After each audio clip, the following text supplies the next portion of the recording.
The Bohemian Club was established in 1872 in San Francisco as an exclusive club for political and intellectual figures who wanted to spend some time each year relaxing and interacting in a non-business environment.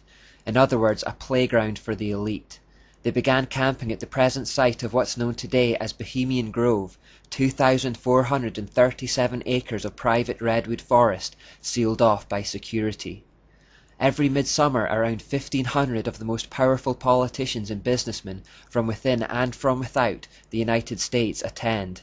Early sources suggest it was established specifically for people who would become part of what we now call the media, basically the people with the power to influence public opinion, artists, writers, movie makers, etc.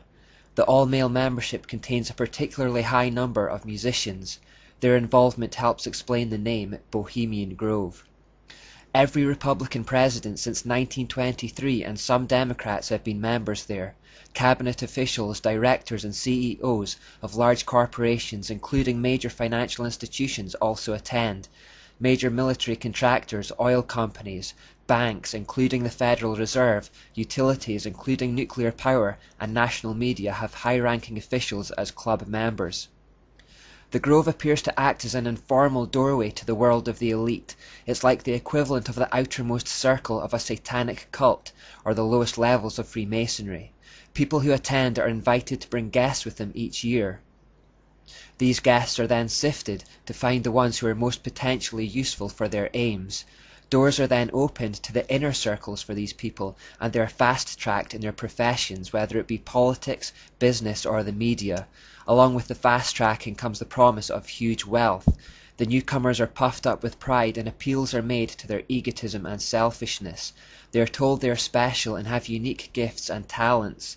The exclusivity of the event is highlighted, and they are made to feel a sense of belonging.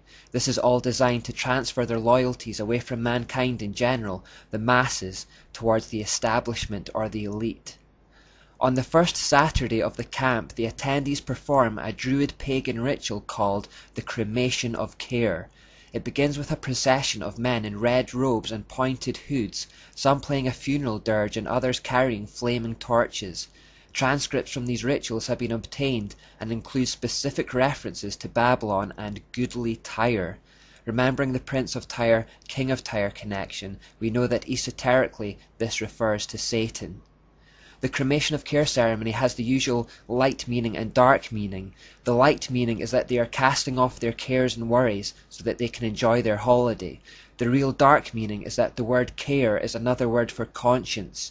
Therefore the ritual represents a cremation or killing of the conscience, which will allow them to plot and partake in evil deeds. Remember how the Jesuits had to play mind tricks on themselves to try and overcome or bypass their conscience. It appears these Masons have a similar problem, and this ritual is a concerted effort to get rid of it. It all takes place in front of this giant owl.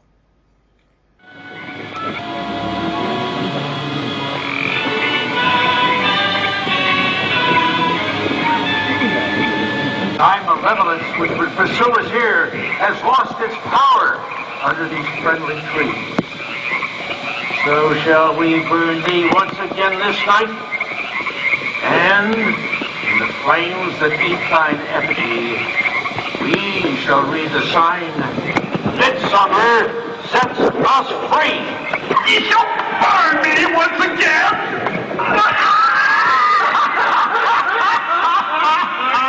Not with these flames, which hither ye have brought from regions where I reign. Ye fools and priests, I spit upon your fire. Thou, princess of all mortal wisdom, Owl of Bohemia, we beseech thee, grant us thy counsel. O great Owl of Bohemia, we thank thee for thy adjuration.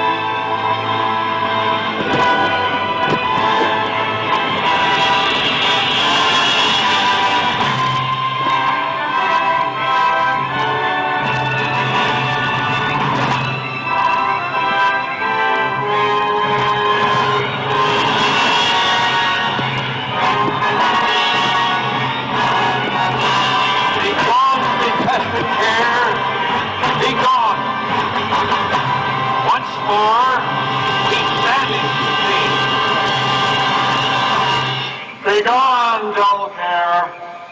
Fire shall have its will of thee. Begone, dull care. And all the winds make merry with thy dust. Hail, fellowship's eternal flame. Once again, midsummer sets us free.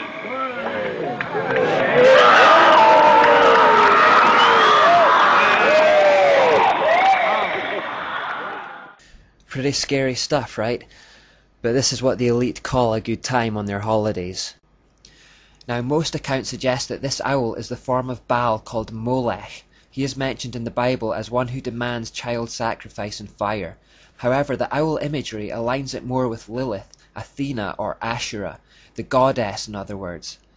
I could be wrong, but it seems more likely that this is an idol for her. Ultimately, it doesn't really matter, as both are just facets of Satan.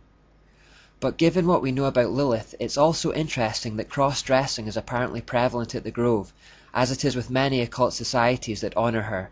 The Nebraska-based Knights of Aksar Ben are reported to participate in a festivity called High Jinks in Hades involving cross-dressing.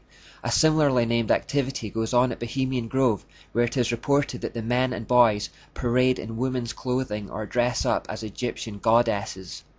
Gender ambiguity in the ancient Mediterranean world was prevalent wherever the goddess Ishtar or Asherah was worshipped. Indeed, they had cult festivals specifically characterized by cross-dressing.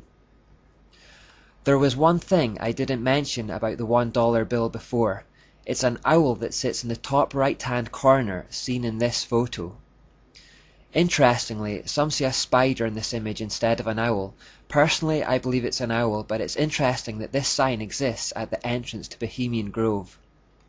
It reads, "Weaving spiders come not here," and so we have a sign here that combines both the owl and the spider.